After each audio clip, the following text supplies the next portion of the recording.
Meu nome é Brenda, e durante toda a minha vida, sempre vivi à sombra da minha irmã mais velha, a Marta, a queridinha da família. Nossos pais nunca disseram isso com todas as letras, mas dava para ver claramente nas atitudes deles. Desde pequena, eu entendi qual era o meu lugar. Enquanto a Marta ganhava roupas novas e os presentes mais legais nos aniversários, eu ficava com roupas usadas e presentes úteis, tipo meias e cadernos. Lembro até hoje de um Natal, quando eu tinha 13 anos. A Marta ganhou um iPhone novinho, e eu ganhei o celular antigo dela, um flip que mal funcionava. Na escola era a mesma coisa. Meus pais sempre iam ver os jogos de vôlei da Marta, mas nas minhas competições de debate, eles quase nunca apareciam. Perderam até a final estadual, que eu lutei tanto para chegar. Eles pagavam sem problema as aulas de piano da Marta. Mas quando falei que queria fazer aula de arte, disseram que era caro demais, e sugeriram que eu desenhasse em casa mesmo. A formatura do ensino médio só reforçou essa diferença. A da Marta teve uma super festa com vários convidados. A minha foi só um jantar simples em casa. Quando fomos para a faculdade, a Marta ganhou um carro novinho porque o campus era grande. Segundo nosso pai, eu ganhei um passe de ônibus. Detalhe, a gente estudava na mesma universidade.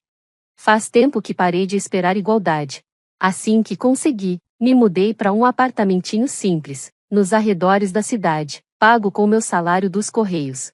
Já a Marta morava num AP chique no centro, bancado pelos nossos pais. Ela ficava testando diferentes carreiras, enquanto minha vida seguia uma rotina estável. Eu ainda ia nos almoços de família todo mês, ouvindo 1000 elogios para Marta, e quase nenhum interesse pelo que eu fazia. Sentava naquelas reuniões só contando os minutos para ir embora, e voltar pro meu cantinho, lutando contra o ressentimento. Isso seguiu até o último domingo, que começou como qualquer outro jantar de família. Cheguei às 7 da noite. Marta estava lá no celular, como sempre. Minha mãe estava fazendo o prato preferido da Marta, e meu pai cuidando das bebidas. Mas esqueceu de mim até eu lembrar ele. Durante o jantar, o assunto era sobre a Marta entrar numa startup. Ninguém comentou da minha promoção no trabalho. Mas aí a noite deu uma virada. Minha mãe, toda animada, disse que tinha presentes pra gente. Na hora, meu estômago revirou, já esperando mais uma cena de favoritismo. Ela trouxe 2 envelopes grandes do escritório. Entregou o da Marta com toda a pompa. E o meu, como se fosse só por educação. A Marta abriu o dela toda empolgada. Eu fui abrindo o meu devagar, me preparando para mais uma decepção. Dentro dos 2 envelopes tinham documentos sérios, com cara de coisa importante. Minha mãe explicou, sorrindo, são documentos de propriedade. Ela olhou para Marta e falou, é a propriedade do seu avô. Você tá recebendo uma bela casa, com o seu futuro promissor. Temos certeza que vai aproveitar muito bem. Todo mundo olhou para mim e começou a sorrir. Minha irmã Brenda também. E aí minha mãe disse, Brenda, estamos te dando a antiga cabana do seu avô. Você sempre valorizou sua independência. E achamos que combina com você. Ela falou da cabana como se fosse uma coisa incrível. Mas na real era um lugar velho, caindo aos pedaços. Sem luz, sem água encanada, nada. Era mais um lugar de lembrança do que uma casa de verdade. Quando peguei os papéis, senti aquela mistura de sentimentos, que me acompanhou a vida toda, tristeza, raiva, e aquele costume de aceitar tudo calada. Mas dessa vez foi diferente. Algo dentro de mim simplesmente estourou. Você tá falando sério? Perguntei, com a voz calma demais até para mim. A Marta ganha uma casa reformada, com 3 quartos. E eu fico com um barraco no meio do mato. Minha mãe arregalou os olhos, surpresa. Ela claramente não esperava que eu reagisse. Brenda tentou me acalmar, com aquela voz doce. Você tá exagerando. É um lugar cheio de potencial, com 4 acres de terra. Com um pouco de esforço, pode virar um lugar incrível. Esforço, eu ri, com aquela risada amarga. Não tem luz, não tem água, não tem internet. O telhado deve estar caindo. Consertar isso tudo vai custar mais do que eu ganho. Enquanto isso, a Marta, como sempre prática, já estava no celular, provavelmente vendo quanto vale a casa dela. Você devia ser grata, ela soltou com desprezo. A maioria das pessoas nem recebe um imóvel assim. Aquilo foi demais para mim. Levantei tão rápido que a cadeira caiu com um barulho alto. Grata? Falei. Passei a vida toda agradecendo pelas sobras, que vocês achavam que nem valiam a pena. Só uma vez, eu esperei ser tratada com justiça. Peguei os papéis, enfiei na bolsa e disse: isso não é um presente, é um peso. É só uma forma de vocês se livrarem de um terreno ruim, e ainda se livrarem de pagar imposto. Minha mãe ficou sem palavras. Queria negar, mas o olhar dela entregou tudo. Chega, falei, cansei de fingir que tá tudo bem. Saí da casa sem olhar para trás, sem ouvir os chamados deles. Na minha cabeça, ecoavam as histórias do vovô, falando das vezes que ia pra cabana. Nos dias seguintes, tentei esquecer aquilo. Me joguei no trabalho, nas distrações. As mensagens da minha mãe foram se acumulando, com aquelas frases de sempre. Mas eu ignorei todas. Até que a curiosidade bateu mais forte. Fui olhar os documentos da cabana. E descobri uma conta de imposto absurda, mais de $400 por ano. Era muito pro meu orçamento apertado. No dia seguinte, liguei pro escritório da prefeitura. Sim, está certo, disse o atendente. São 1,6 hectares, pode virar estrada. A região está ficando mais valorizada. Desliguei o telefone com um nó no estômago. Esse presente ia acabar com minhas economias, se eu não fizesse algo logo. A solução apareceu clara, eu precisava vender o terreno. Naquela noite, peguei umas fotos antigas da cabana. Tirei foto dos documentos. E criei um anúncio na internet. Escrevi tudo com sinceridade, sem enrolar. Arrumei a cabana velha no terreno de 4 acres, coloquei à venda e fixei o preço em 167 mil. Minha ideia era atrair alguém interessado mais na terra do que na casa em si. Depois disso, só me restou esperar. Por 3 meses, nada aconteceu. Meu celular ficou mudo, nenhuma mensagem, nenhuma ligação. Pensei até em baixar o preço. Mas aí tudo mudou. Numa terça-feira de manhã, acordei com 5 mensagens sobre a propriedade. Na hora do almoço, tinham mais 5. E à noite, recebi uma oferta, $31 mil, e a pessoa nem tinha ido ver o lugar. Meu coração disparou. Era 7 mil a mais do que eu tinha pedido. Eu já ia aceitar quando chegou outra oferta, 38 mil. Do nada, parecia que estava rolando uma guerra de lances. As propostas continuaram subindo, 42 mil, 48 mil. Meu celular não parava, todo mundo querendo dar mais que o outro. No fim da semana, recebi uma ligação que me deixou chocada. Senhorita Wilson, aqui é o Lawrence, do Evergreen Development Group. Queremos oferecer $60 mil pelo seu terreno. Eu fiquei sem palavras. 60 mil por uma cabana caída aos pedaços? Aceitei me encontrar com eles na semana seguinte, mas minha cabeça estava a mil. Tinha algo acontecendo, e eu não fazia ideia do que. Naquela noite, comecei a procurar na internet alguma explicação pro interesse repentino naquele pedaço de terra que ninguém ligava. A maioria das buscas não dava em nada. Mas aí achei um aviso no site da Comissão de Planejamento do Condado. Estavam propondo um projeto de moradia ecológica bem perto do meu terreno. Ainda sem entender tudo, liguei para Cíntia no sábado de manhã. Ela era minha amiga da época da faculdade e já trabalhava no ramo imobiliário há anos. Cíntia, você sabe de alguma coisa sobre um projeto novo perto da antiga cabana do meu avô? Ela ficou em silêncio por uns segundos. Depois perguntou: Brenda, você tá sentada? Estão planejando transformar toda aquela área num condomínio ecológico de luxo, voltado para executivos de tecnologia e gente famosa. Comida orgânica, energia solar, casas sustentáveis, tudo chique. Como eu não soube disso antes? Perguntei. Eles estão mantendo tudo em segredo para ninguém especular com o valor da terra. Respondeu ela, baixinho. E não aceita 60 mil, hein? Se a Evergreen tá envolvida, deve estar tentando comprar barato, para depois revender mais caro, provavelmente para uma empresa chamada Green Valley. Então, quanto eu devo pedir? Perguntei, com o coração acelerado. Dada a situação, seus 4 acres podem valer perto de 1 milhão. Ela disse, rindo. Quase deixei o celular cair da mão. 1 milhão, por aquela cabana que minha família tratava como se não valesse nada? Depois dessa conversa, passei o fim de semana inteiro tentando digerir essa virada inacreditável na minha vida. O terreno que eu quase tinha deixado de lado, achando que ia só me dar dor de cabeça com o imposto, podia agora mudar totalmente meu futuro financeiro. Na segunda-feira, liguei pro Lawrence. Senhor Lawrence, pensei bem sobre sua proposta, comecei, tentando manter a calma. Eu tô disposta a vender, mas não por $60.000. Do outro lado da linha, ele ficou em silêncio por um momento. Qual seria o valor, então? Ele perguntou, com aquela voz calma. $1.200.000, respondi. Dessa vez o silêncio demorou. Quando ele falou de novo, já não estava tão confiante. Senhorita Wilson, esse valor não parece razoável. Acho que você pode ter entendido errado o valor da sua propriedade. Eu entendi muito bem, falei com firmeza.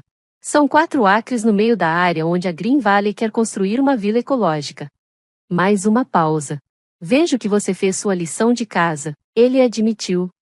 E sim, eu tinha feito. Aquela cabana esquecida agora era uma chance real de mudar minha vida, e eu estava pronta para negociar com firmeza. Eu sabia o valor da minha terra para eles. E embora $1 milhão fosse meu ponto de partida, eu estava aberta a conversar. Vamos conversar melhor. Que tal marcarmos uma reunião? Propus. Ele topou. Combinamos de nos encontrar no escritório deles no dia seguinte. A negociação foi intensa. Levei a Cynthia comigo, minha amiga e consultora. Do outro lado, estavam Lawrence e o pessoal da Green Valley, todos de terno, bem formais. Eles começaram oferecendo 150 mil. Eu respondi com 1,5 milhão. Subiram para 420 mil. Eu baixei para 1,3 milhão. Depois de quase 4 horas cansativas, chegamos ao nosso limite. A última oferta deles foi de 1,3 milhão de dólares. Cynthia olhou para mim e sussurrou: aceita, é um ótimo negócio. Do outro lado da mesa, o pessoal só esperava minha resposta. Gente que provavelmente nunca teve que lutar tanto quanto eu. Eu aceito 1,3 milhão, falei. Mas o negócio precisa ser fechado em até 3 semanas. Eles concordaram. Apertamos as mãos e ficou tudo acertado. 2 semanas depois, fui até o escritório da empresa de títulos para assinar os documentos. O representante me entregou o cheque. Ali estava, minha virada inesperada para uma vida financeiramente livre. O terreno que antes era um peso virou a chave da minha liberdade. A primeira coisa que fiz depois de depositar o cheque foi pagar meus empréstimos estudantis, todos os $120 mil. Depois comecei a procurar um novo lar. Encontrei um apartamento lindo, de 3 quartos, num bairro que sempre sonhei. Paguei 420 mil. Mesmo depois dessa compra, ainda sobrou muito mais do que eu jamais imaginei ter um dia.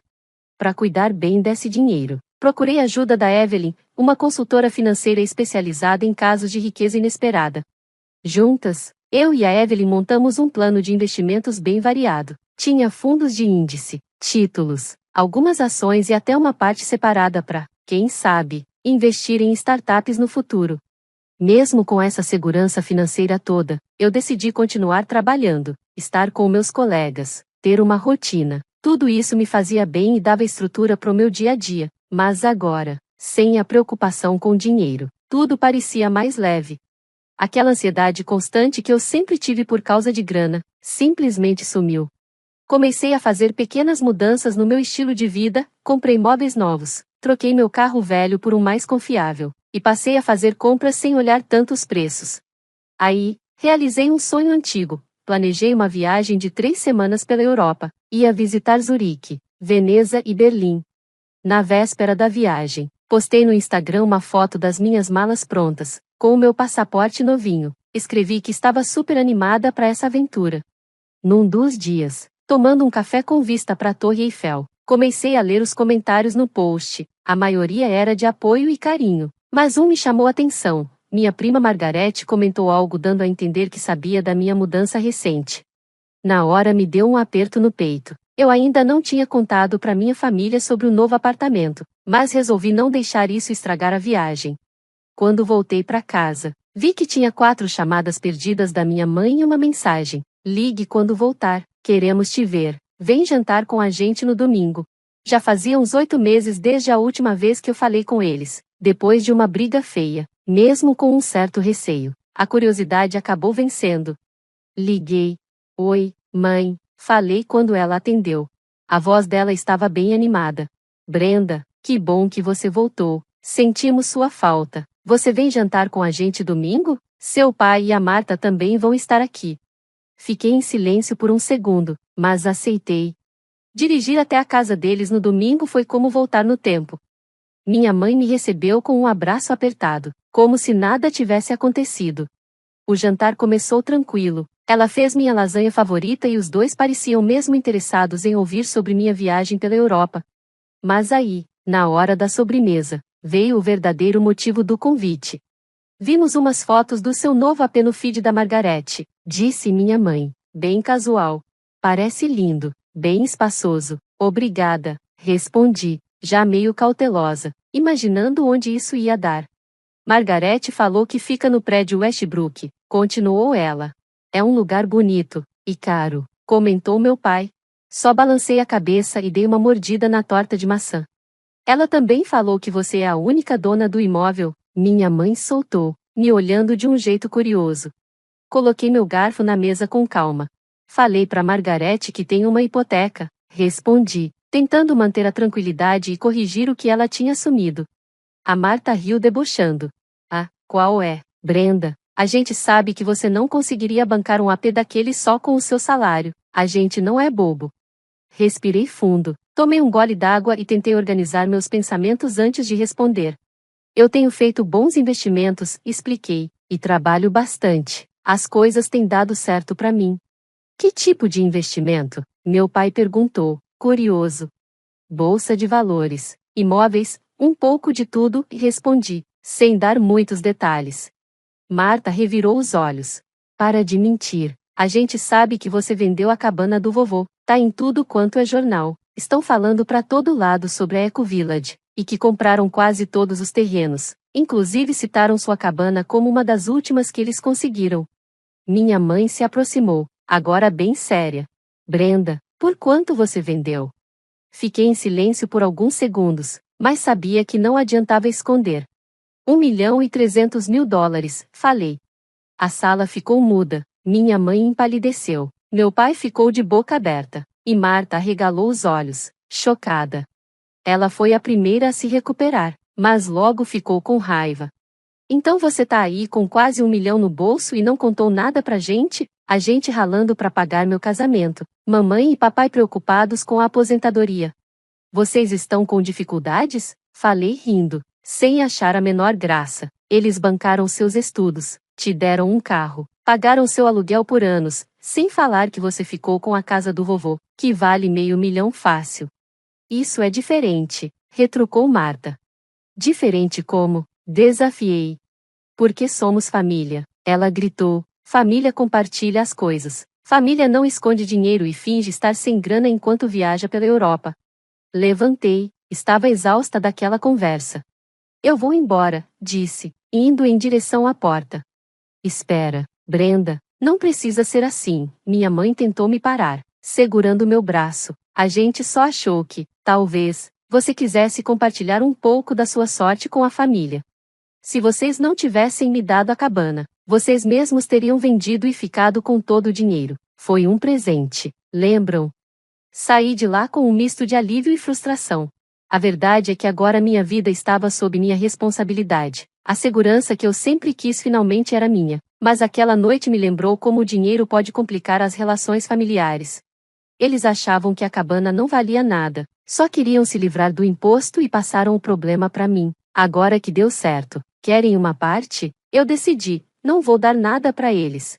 Pela segunda vez em menos de um ano, cortei contato. Ignorei as ligações enquanto dirigia de volta para o meu novo apartamento.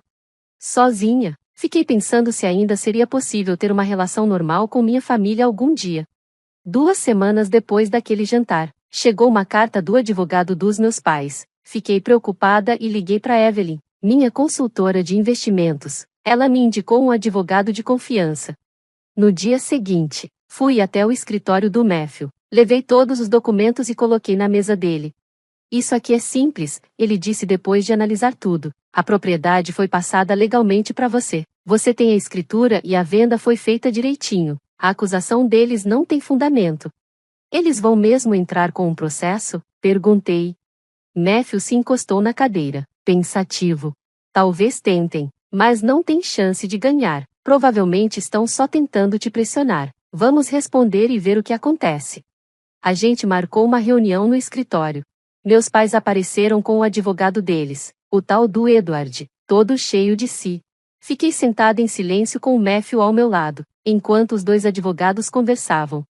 Edward começou. Meus clientes estão dispostos a negociar numa boa. Eles acham justo receber 35% do lucro, considerando a situação. Matthew respondeu com calma, mas firme. A senhorita Wilson é a dona legal da propriedade. A escritura foi passada pro nome dela há mais de um ano. Ela podia vender quando quisesse. A transferência foi feita sem que eles soubessem do que ia acontecer, rebateu Edward. Meus clientes não sabiam que o terreno ia ser usado num grande projeto.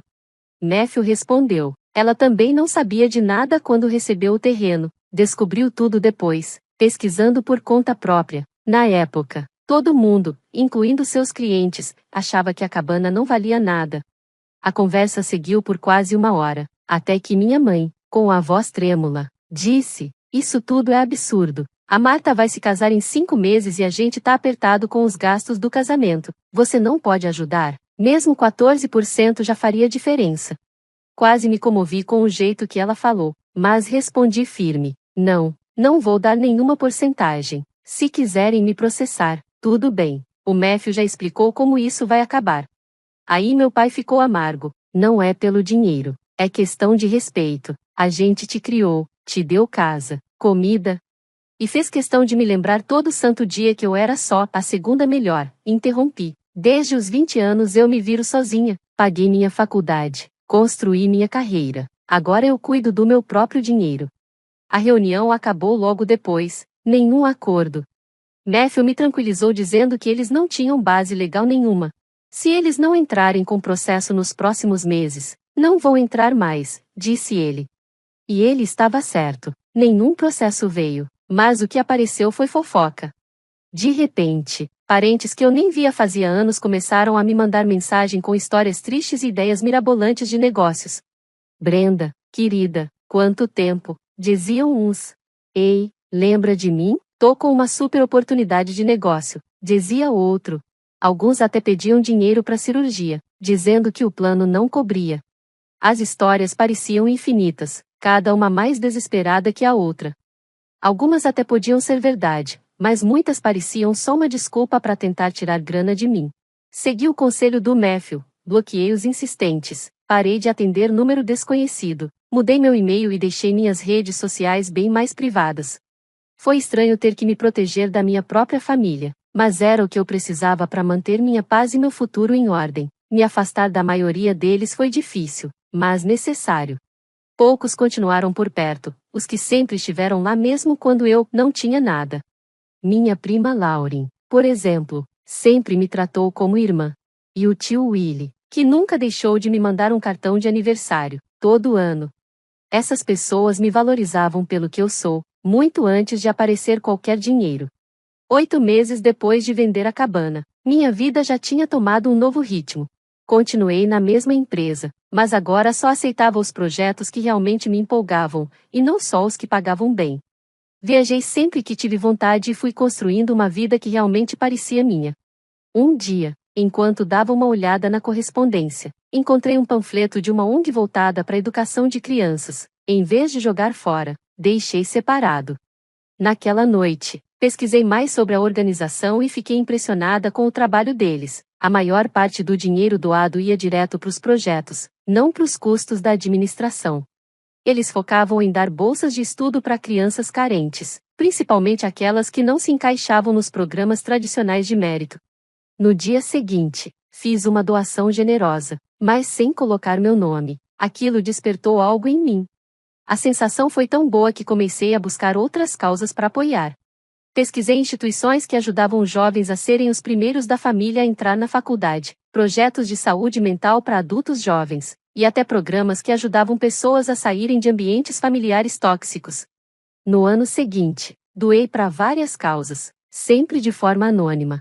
Com a ajuda da Evelyn, criei um plano de doações organizado, sustentável e que ainda era eficiente do ponto de vista dos impostos. Mas para mim, não eram só doações, eram investimentos em pessoas como eu, que passaram por dificuldades parecidas com as que eu superei. Nunca me reconciliei com meus pais nem com a Marta. De vez em quando, eu ainda ouvia umas fofocas sobre a vida deles por outros parentes. A Marta teve um casamento cheio de luxo, e mesmo com dificuldades financeiras, meus pais conseguiram dar para ela um presentão. Algumas coisas na dinâmica da minha família continuaram do mesmo jeito, e tudo bem, eu já tinha encontrado meu caminho. E por mais estranho que pareça, até me senti grata a eles.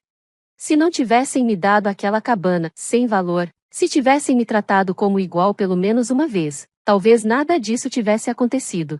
Essa liberdade, essa segurança financeira, essa vontade de ajudar os outros, tudo veio a partir dali.